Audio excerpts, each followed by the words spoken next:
Assalamualaikum warahmatullahi wabarakatuh.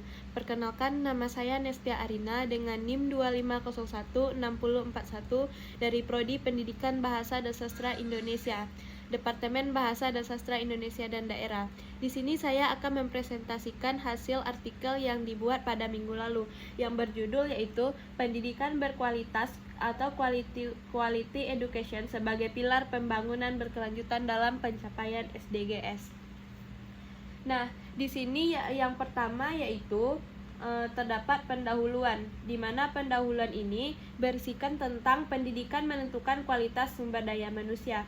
Yang kedua, SDG 4 menekankan pendidikan yang inklusif dan berkualitas. Sedangkan yang selanjutnya adalah pendidikan mendukung pembangunan sosial, ekonomi, dan budaya. Nah, pendidikan tidak hanya berfungsi untuk memberikan pengetahuan, tetapi juga membentuk kemampuan individu dalam menghadapi tantangan kehidupan. Oleh karena itu, pendidikan menjadi faktor penting dalam pembangunan suatu negara. Selanjutnya yaitu hubungan pendidikan dengan pembangunan berkelanjutan. Yang pertama yaitu mendukung pertumbuhan ekonomi, yang kedua mengurangi kemiskinan, yang ketiga meningkatkan kesehatan masyarakat, dan yang keempat mendorong kesetaraan gender. Pendidikan memiliki dampak yang luas terhadap berbagai aspek kehidupan. Semakin tinggi kualitas pendidikan, semakin besar peluang masyarakat untuk meningkatkan kesejahteraan dan berkontribusi pada pembangunan. Selanjutnya yaitu permasalahan pendidikan saat ini. Di dalam pendidikan terdapat permasalahan sebagai berikut. Yang pertama yaitu kesenjangan akses pendidikan, yang kedua keterbatasan infrastruktur, yang ketiga rendahnya kompetensi tenaga pendidik, dan yang keempat tingginya angka putus sekolah. Nah, meskipun pendidikan berkembang pesat, masih banyak lagi daerah yang mengalami keterbatasan fasilitas dan tenaga pengajar, sehingga kualitas pendidikan di suatu daerah tersebut belum merata. Selanjutnya yaitu konsep pendidikan berkualitas dalam SDGs. Yang pertama yaitu komponen pendidikan berkualitas, di mana komponen ini berisikan yang pertama yaitu akses pendidikan yang merata, yang kedua kurikulum yang relevan, yang ketiga guru yang kompeten, yang keempat lingkungan belajar yang aman, dan yang terakhir hasil belajar yang efektif. Di dalam pendidikan berkualitas tidak hanya dilihat dari jumlah siswa yang bersekolah, tetapi juga dari mutu proses pembelajaran dan hasil yang diperoleh peserta didik. Selanjutnya yaitu landasan teoritis Human atau kapital teori Becker. Di dalam pendidikan dianggap sebagai investasi yang dapat meningkatkan keterampilan dan produktivitas individu sehingga berkontribusi pada pertumbuhan ekonomi atau capability approach. Di dalam pendidikan dapat memperluas kesempatan dan kebebasan seseorang untuk menentukan pilihan hidup yang lebih baik. Selanjutnya ada manfaat pendidikan berkualitas. Yang pertama yaitu meningkatkan pendapatan, yang kedua mengurangi kemiskinan, yang ketiga meningkatkan kesehatan, yang keempat memperkuat partisipasi sosial, dan yang terakhir yang kelima meningkatkan kesadaran lingkungan.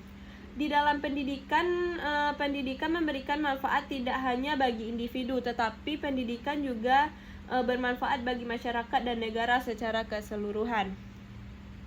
Selanjutnya yaitu peran pendidikan dalam mengurangi kemiskinan dan kesehatan. Yang pertama dalam pengurangan kemiskinan, pendidikan meningkatkan peluang memperoleh pekerjaan yang lebih baik sehingga dapat meningkatkan pendapatan dan taraf kehidupan.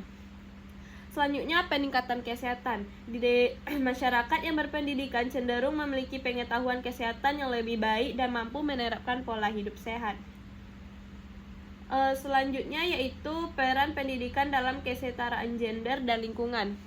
Nah, yang pertama yaitu kesetaraan gender, di mana pendidikan membantu perempuan memperoleh kesempatan yang sama dalam bidang ekonomi, sosial maupun bidang politik. Dan yang kedua dalam kesadaran lingkungan, pendidikan mendorong masyarakat untuk memahami pentingnya menjaga lingkungan demi keberlanjutan kehidupan di masa depan.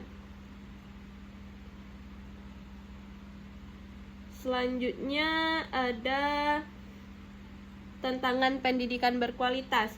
Yang pertama tantangannya yaitu kesenjangan akses pendidikan, kualitas guru yang belum merata, selanjutnya infrastruktur yang terbatas, dan yang terakhir adanya kesenjangan digital. Berbagai tantangan tersebut perlu diatasi agar seluruh masyarakat memperoleh kesempatan pendidikan yang setara dan berkualitas. Selanjutnya ada teknik pengumpulan data pendidikan. Yang pertama, tambahan dalam data primer. Yang pertama, tambahkan data primer, di mana data primer ini berisi survei, wawancara, observasi, FGD. Yang kedua, dalam data sekunder berisi UNESCO, World Bank, BPS, OECD, dan Kemendikbud-Ristek. Data ini dikumpulkan dari berbagai sumber untuk memperoleh informasi yang akurat mengenai kondisi pendidikan dan perkembangan pencapaian SDG 4 atau dalam hal pendidikan di masyarakat. Yang selanjutnya yaitu pengelolaan dan analisis data.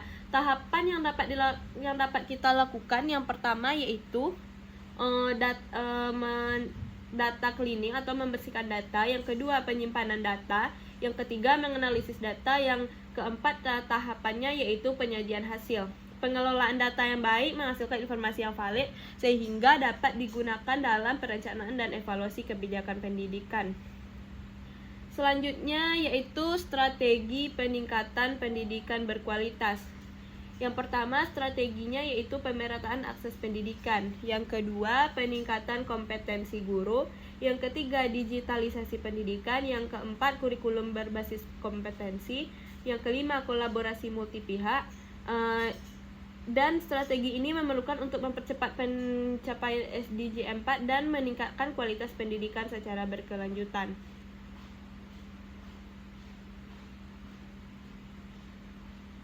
Selanjutnya yaitu kesimpulannya yaitu pendidikan berkualitas merupakan fondasi pembangunan berkelanjutan yang berkontribusi pada ekonomi, kesehatan, kesetaraan gender, dan lingkungan. Masih terdapat berbagai tantangan yang harus diatasi dalam hal dunia pendidikan ini. Kebijakan yang dapat kita gunakan adalah berbasis data yang sangat penting untuk meningkatkan kualitas suatu pendidikan.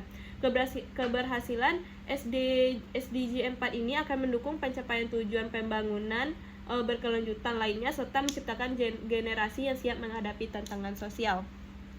Hanya itu yang dapat saya sampaikan. Kalau ada salah dan janggal, saya mohon maaf. Assalamualaikum warahmatullahi wabarakatuh.